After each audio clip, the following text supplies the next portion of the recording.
If you're getting ready to make mead and you've discovered that your honey has crystallized and solidified, don't worry.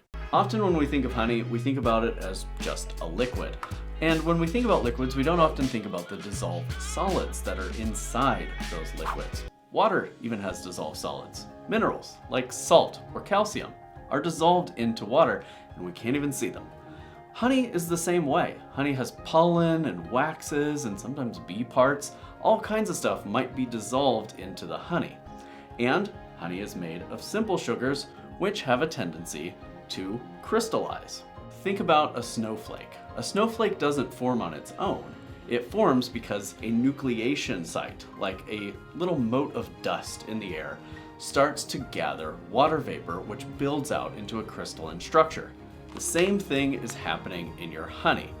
Those little bits of pollen and wax and other stuff are acting as nucleation sites for the sugars to form sugar crystals, which then end up solidifying. But what I always like to say is if you have honey that has a tendency to crystallize, what you have is good honey. But you need to figure out a way to make it flow again. Here are two of my favorite ways of uncrystallizing a crystallized honey. Number one is to just throw that honey pouch right into a sink or a tub or a bucket of warm water, generally 140 degrees Fahrenheit or lower. That warm water bath will allow the sugars to begin to flow again, and with a little bit of massaging of the bag, you should have your honey back into a liquid state.